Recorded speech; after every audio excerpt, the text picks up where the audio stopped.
στο σύννεφο, είναι μέσα στο πηγάδι, είναι στο χιόνι και στα φρούτα του Μαγιού. Είναι στα μάτια, είναι στο ουράνιο τόξο, είναι στον πάγο, στον ατμό του τηγανιού.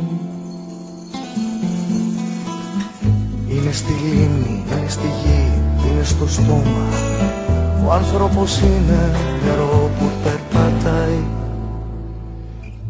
και προχωράει απ' του πλακούντα τα νερά, κι ως τα νερά του τελευταίου υδρότα πάει.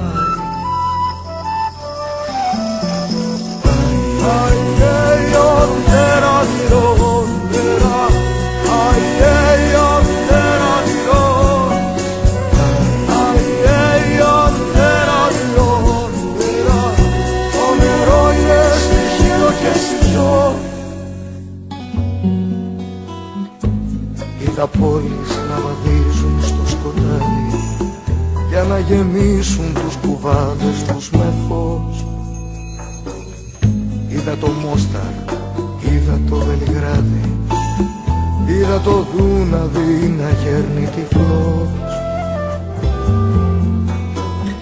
Ο Αξιός, ο Αχελός και η Κερκίνη είναι εχμάλωτοι πολέμου στις τιμές του χρηματιστηρίου και της βιομηχανίας, και θα ξερνάν ομολογίες φρικτές.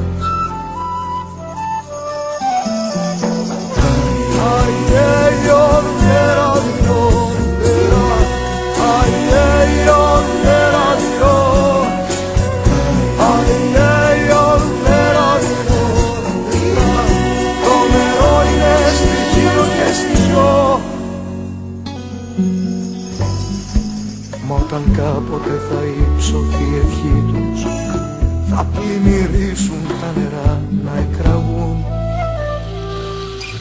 Θα πάρουν από εκεί ψηλά όσα ζητήσαν, όσο νερό θα χρειαστεί να ξεπληθούν. Όποιος βρωμίζει το νερό, βρωμίζει ο ήλιος, και λένε πως το παρατσούκλι του Θεού. Εκεί πάνω η φασαρία των νερών στους ουρανούς.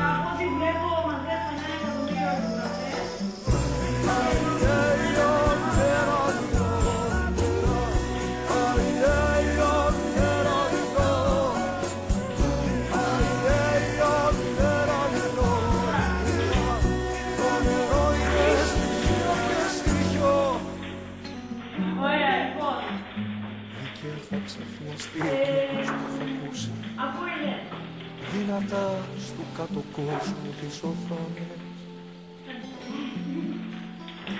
Την πρώτη ερώτηση, ποιον έχεις ξεδιψάσει, καθένας μας θα ζυγιστεί μες σταγόνες.